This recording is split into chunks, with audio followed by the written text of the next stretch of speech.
오늘 말씀 보면 하나님께서는 하나님 모르는 아브라함을 불러서 하나님을 믿게 하시고 믿음의 조상으로 세우시는 장면에 대해서 기록하고 있습니다.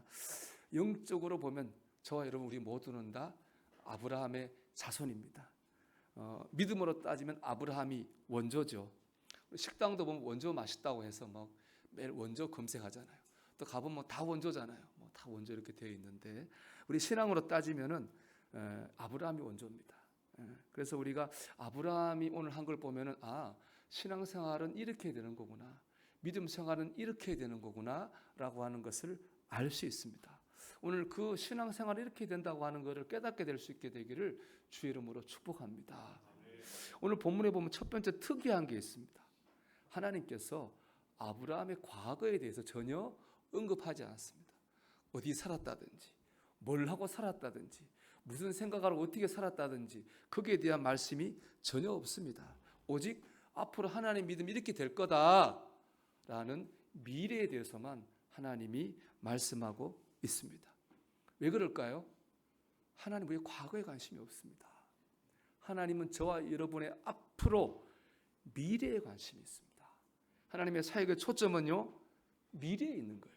물론 예수님께서는 우리의 과거의 죄를 사해 주셨어요. 근데 그 이유는 뭐죠? 그래야 우리가 미래에 천국에 들어갈 수 있기 때문에 그렇게 하신 것입니다. 하나님의 모든 초점은 우리의 과거가 아니라 미래에 있습니다. 그러므로 우리의 신앙생활도 과거에 매면 안 되고 미래지향적이어야 됩니다. 예전에 버스 타면 이런 분들이 있었어요. 올라와서 먼저 찬송 하나 부릅니다. 세상에서 방황할 때 나 주님을 몰랐네. 찬송 부르고 간증합니다. 제가 옛날에 전과 7범으로 교도소를 들락날라고 살았습니다. 예수 믿고 새 사람이 되려고 합니다. 간증을 하고 100원짜리 볼펜을 1,000원에 팝니다. 요즘은 옛날에 있었습니다. 그죠? 있었어요. 여러분, 그분의 강조점은 예수 믿고 새롭게 사는 미래에 있습니까? 과거에 전과 7범으로 살았던 과거에 있습니까? 과거에 있잖아요. 과거에 그 강조하면서 협박하는 거잖아요. 여러분, 마귀 역사는 늘 과거에 있습니다. 죄책감이 왜 사로잡힙니까? 옛날에 죄 때문에 죄책감에 사로잡혀 사는 거예요. 우울증도 그렇죠. 늘 마귀는 과거로 우리를 흔들어 놔요. 우리 싸울 때 보면 항상 문제가 뭡니까? 과거의 걸 끄집어내는 거잖아요. 저도 옛날에 집사람 애기 가졌을 때 4층 살았거든요. 핫도그 먹고 싶다, 밤 10시 먹고 싶다고 해서 철이 없었어요. 햇뜨거 먹으라고. 지금까지도 그 얘기합니다. 항상 싸움도 보면 이게 과거의 걸 꺼내면은 너는 안 그랬냐고 다 커지는 거예요. 항상 마귀 역사는 과거에 있습니다. 그러나 하나님은 과거가 아니라 우리의 미래를 바라보고 역사하시는 분입니다. 하나님 우리 미래를 우리가 축복받고 미래가 구원받고 천국 가기를 원하십니다. 그렇기 때문에 우리도 과거에 매여 있으면 안 되는 거예요. 고린도서 5장 17절의 말씀 다 같이 읽어볼까요? 그런즉 누구든지 그리스도 안에 있으면 새로운 피조물이라. 이전 것은 지나갔으니 보라 새 것이 되었도다. 아멘. 여러분, 예수 믿기는 어떻게 상관없습니다. 예수 믿고 여러분 새 사람 된 줄 믿습니다. 이렇게도 적용할 수 있죠. 우리 지난주에 이렇게 살고 저렇게 살고 했어요. 그건 다 지난 거예요. 중요한 건 뭐죠? 오늘부터예요. 우리 오늘 주님과 함께 오늘부터 새로운 마음으로 시작하면 됩니다. 주님과 함께 새 출발하면 됩니다. 그것이 오늘 예배에 나온 예배 드리는 사람들이 누리는 축복입니다. 지난주는 다 지나갔습니다. 여러분, 이 한 주간 하나님과 함께 새로운 마음으로 새롭게 우리 힘차게 은혜 충만하게 살아가게 되시기를 주의 이름으로 축원합니다.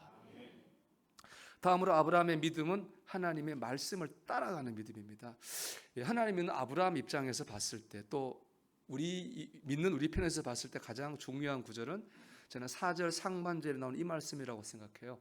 이 아브라함이 여호와의 말씀을 따라갔고. 아브라함이 뭘 따라갔나요? 여호와의 말씀을 따라갔어요.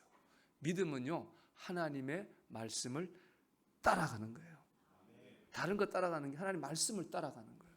이 아브라함이 말한 이 하나님의 말씀이라는 의미는요, 두 가지 의미가 있어요. 첫째는 비전이고요, 두 번째는 결단이에요. 먼저는 비전입니다.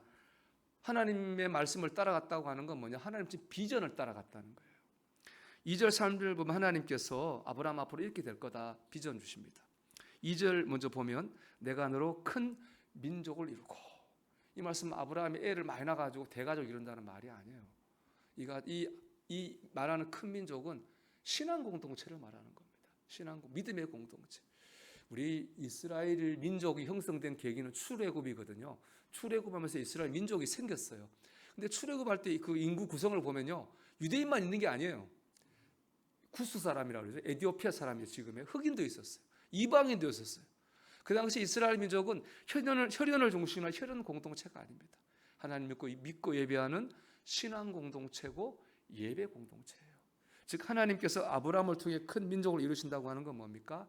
아브라함을 통해서 큰 신앙의 공동체를 이루겠다고 하신 거예요. 이미 우리 안에 이렇게 이루어졌잖아요. 당신을 통해서 열방의 주께 돌아오게 되리. 당신을 통해 열방의 주께 예배하게 되리. 이것이 바로 하나님께서 아브라함에게 주신 비전입니다. 여러분, 저와 여러분을 통해서 다른 사람이 주님께 돌아오게 되기를 바랍니다. 저와 여러분을 통해서 다른 사람의 주께 예배하게 되기를 바랍니다. 이것이 우리의 비전이에요. 이걸 따라가야 된다는 겁니다. 또 2절 하반절에 이런 말이 있죠. 내게 복을 주어 내 이름을 창대하게 하리니 너는 복이 될지라. 우리 이름을 창대해진다고 하는 그런 비전이죠. 근데 여러분, 중요한 게 있어요. 내가 창대해지는 게 아니에요. 말씀 자세히 보세요. 어떻게 창대해지나요? 하나님께서 우리 이름을 창대하게 하시는 거예요.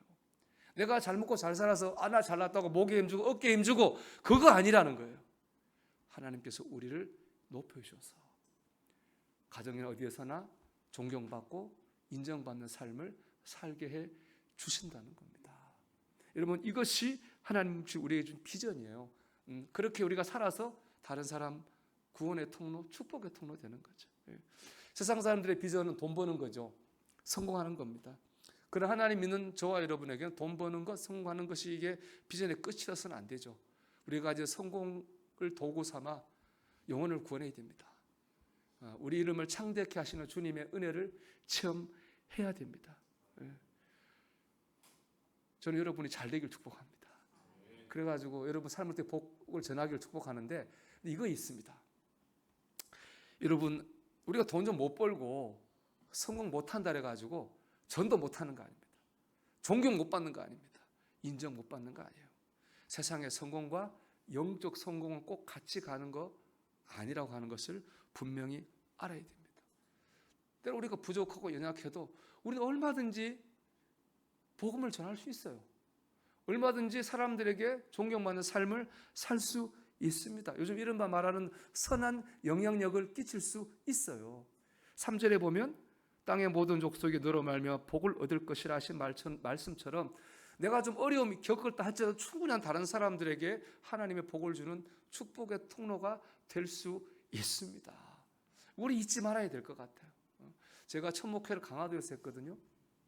집사람하고 둘이서 이제 개척을 했습니다.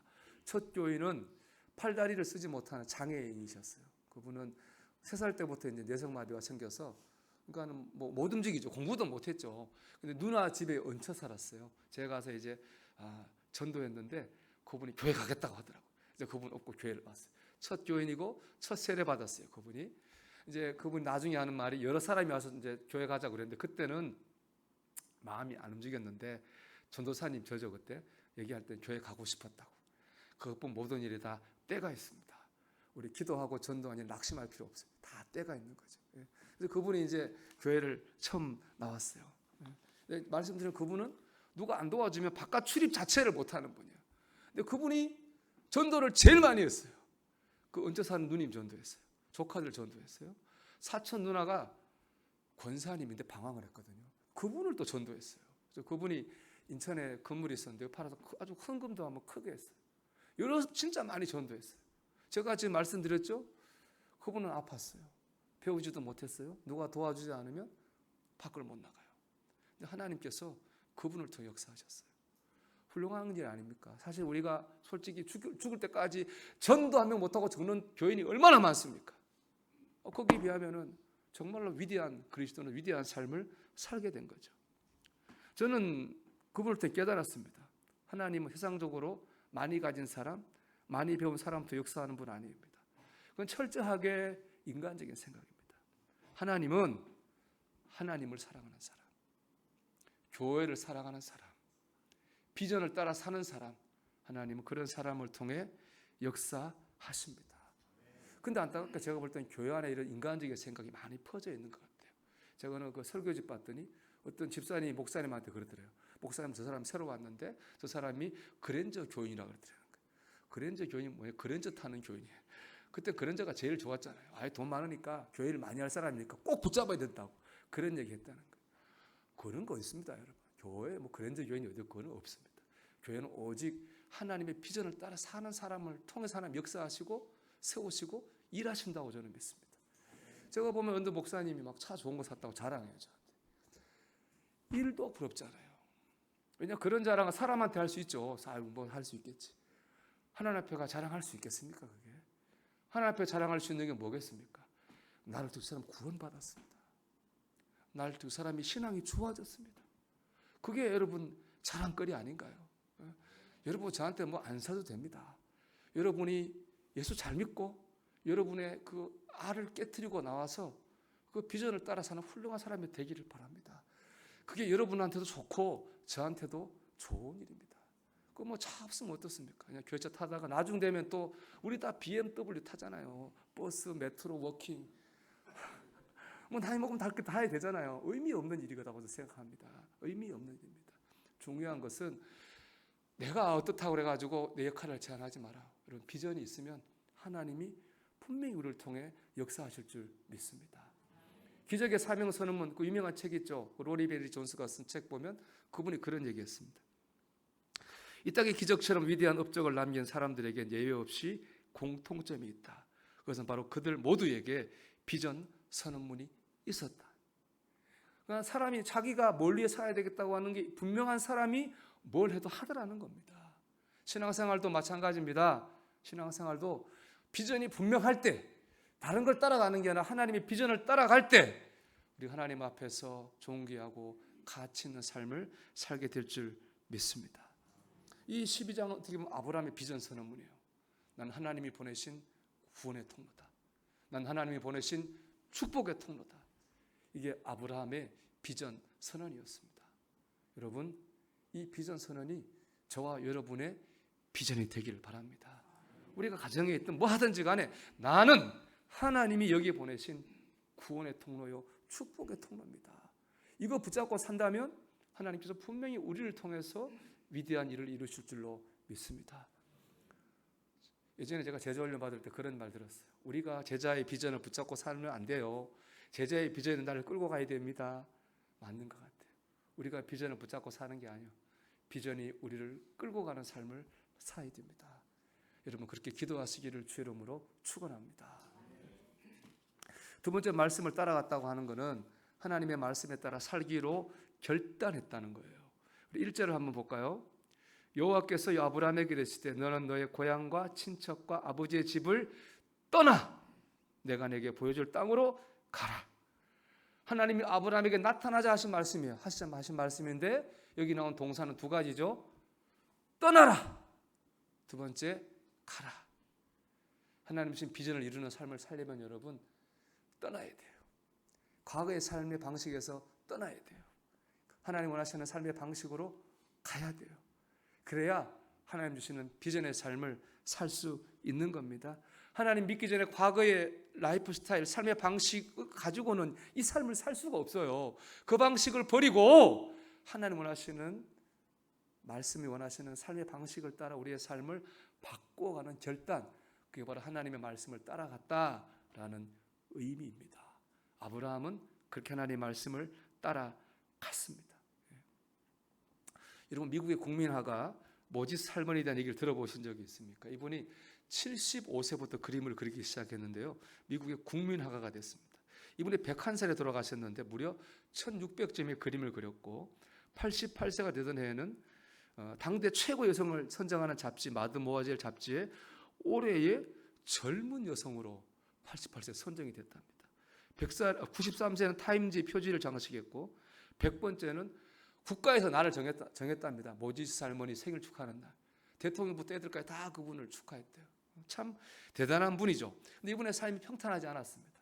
10남매 가난한 농장주의 셋째 딸을 태어났는데 12살에 가정부로 들어가서 남의 집에 일을 시작했어요.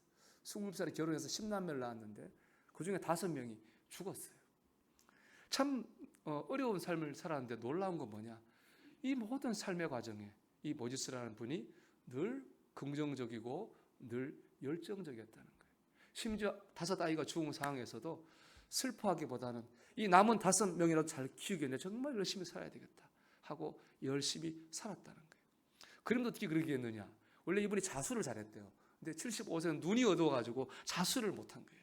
그럼 아예 못하겠다고 냅둔 게 아니라, 그럼 내가 자수를 못하게 됐는데 뭘 하면 좋을까 생각하다가, 야, 내가 그림을 그려가지고 손녀를 주면 좋겠다 해서 그림을 그리기 시작했대요. 그러면서 재능이 발견돼가지고 국민 화가가 됐다고 합니다.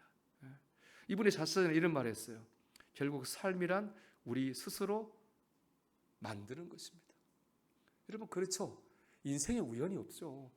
뿌리는 대로 거두는 거예요. 내가 어떻게 살아냈다, 이 결과가 우리의 인생 아니겠습니까? 저는 삶의 축복도 그렇다고 믿습니다. 축복은 하늘에서 떨어지는 로또가 아닙니다. 축복은 우리가 축복받을 만한 삶을 살았던 삶의 결과일 뿐입니다. 아브라함 복을 많이 받았습니다. 아브라함이 이 비전을 따라 결단해서 살 때 하나님이 그의 가정을 축복하셨고요, 그의 가문을 축복하셨고 그의 생업을 축복하셨어요. 근데 그것은 축복을 쫓아간 게 아니에요. 아브라함이 비전을 따라간 거죠. 말씀을 따라갔어요. 그러다가 그 축복을 만난 거예요.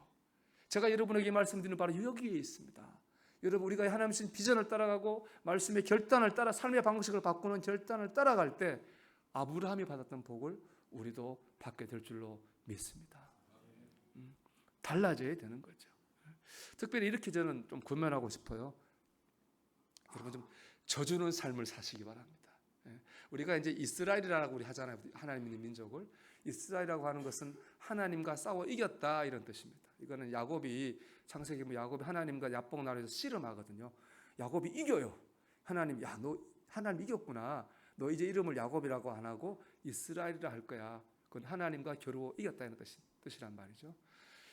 여러분, 하나님하고 야곱하고 싸우면 하나님 지겠습니까? 질 리가 없죠. 하나님이 졌다고 하는 건 뭐예요? 져주셨다는 거예요. 하나님이 야곱에게 져주신 거죠. 하나님들 우리한테 져주세요. 우리가 죄 지었잖아요. 하나님 용서해서 매달리면 하나님 져주시죠. 우리 죄를 용서해 주십니다. 하나님 도와주세요. 매달리면 하나님 도와주시죠. 져주셔요. 그러니까 이스라엘은 정확히 말하면 하나님과 싸워 이긴 사람이 아니라 하나님께서 져주시는 은혜로 사는 사람이 바로 이스라엘이겠죠. 우리가 그 은혜로 살고 있죠. 이제 우리도 좀 져야 되겠습니다. 하나님 말씀 앞에 져야 되겠습니다. 내 감정과 하나님 말씀 부닥치면 좀 져야죠. 하나님 뜻과 내 뜻이 부닥치면 내가 좀 져야 될 겁니다. 뭐 다 이기려고 하면 어떻게 되겠습니까? 져야 됩니다. 사람하고도 마찬가지입니다. 이기려고만 하면 여러분, 구원의 통로, 축복의 통로가 될 수 없어요. 져줘야 됩니다. 져주는 것도 순서가 있겠죠. 믿음이 강한 사람, 믿음 약한 사람한테 져줘야 됩니다. 장로님이 권사님께는 져줘야 됩니다. 져줘야 됩니다. 권사님은 집사님께 져줘야 됩니다. 믿는 사람은 안 믿는 사람한테 져줘야 됩니다. 여러분, 우리 뭐 직분 받는 순간부터 성질대로 다 뭐 살려고 하면 직분 감당할 수 없어요. 성질 죽이고 살아야지 뭘 해도 되는 거거든요. 그래야지 우리가 구원의 통로와 축복의 통로가 되는 겁니다. 물론 한두 번 가정에서 마찬가지입니다. 좀 이렇게 좀 져주십시오. 한두 번 진달해가지고 티가 나진 않아요. 근데 자꾸 져주다 보면 사람이 양심이 있거든요. 그러다 보면 신뢰하게 되고 존경하게 되고, 그러다 보면 우리 자신들이 구원의 통로가 되고 축복의 통로가 될 줄 믿습니다. 여러분, 어제까지 우리가 어쨌든 살았던지 간에 오늘부터는 새 날입니다. 새로운 한 주간입니다. 우리 하나님과 함께 우리 아브라함이 그랬던 것처럼 하나님의 말씀을 따라 살기 바랍니다. 구원의 통로, 축복의 통로, 이거 바라보면서 순간순간 하나님 기뻐하시는 삶을 향해 나가기 바랍니다. 그래서 아브라함처럼 살아서 아브라함이 받았던 복이 저와 여러분에게 임하게 되기를 주의 이름으로 축원합니다.